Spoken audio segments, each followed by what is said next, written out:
বদনজর হলো হিংসুকের বিষাক্ত দৃষ্টি। অন্যের অর্জনে জ্বলতে থাকা হিংসুকের বিষাক্ত দৃষ্টিতে অনেক সময় মানুষের অনেক বড় ক্ষতি হয়ে যায়।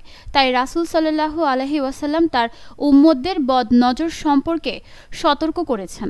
আবু হুরায়রা রাদিয়াল্লাহু আনহু থেকে বর্ণিত, রাসূল সাল্লাল্লাহু আলাইহি ওয়াসাল্লাম বলেছেন, বদনজর লাগা সত্য একটি ব্যাপার, অর্থাৎ মানুষের কুদৃষ্টি আসলেই প্রভাব ফেলে।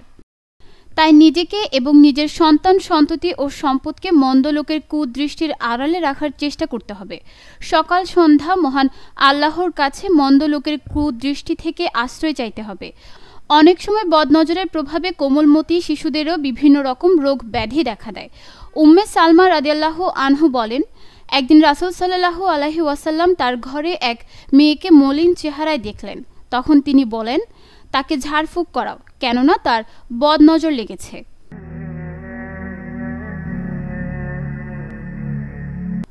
বদনজর, জাদুটোনা ইত্যাদি থেকে বাঁচতে রাসূল সাল্লাল্লাহু আলাইহি ওয়াসাল্লাম বিভিন্ন কোরআনি আমল করতেন।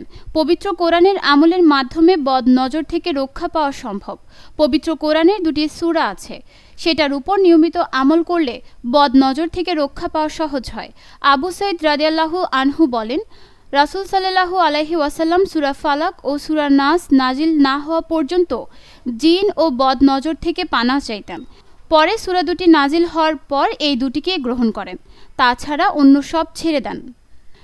রাসূল সাল্লাল্লাহু আলাইহি ওয়াসাল্লাম এই 2টি সূরা পড়ে বিশেষ পদ্ধতিতে পুরো শরীরে মুছে নিতেন। বিভিন্ন হাদিসে এই 2টি সূরার মাধ্যমে বদনজর থেকে বাঁচার আমলের পদ্ধতি পাওয়া যায়। আয়েশা রাদিয়াল্লাহু আনহু বলেন, রাসূল সাল্লাল্লাহু আলাইহি ওয়াসাল্লাম যখন আপন বিছানায় আসতেন, তখন তিনি তার উভয় হাতের তালুতে সূরা ইখলাস ও ফালাক নাস পড়ে ফুঁক দিতেন। তারপর উভয় তালু দ্বারা আপন চেহারা ও 2 হাত শরীরে যতদূর পৌঁছায় ততদূর পর্যন্ত মাসাহ করতেন।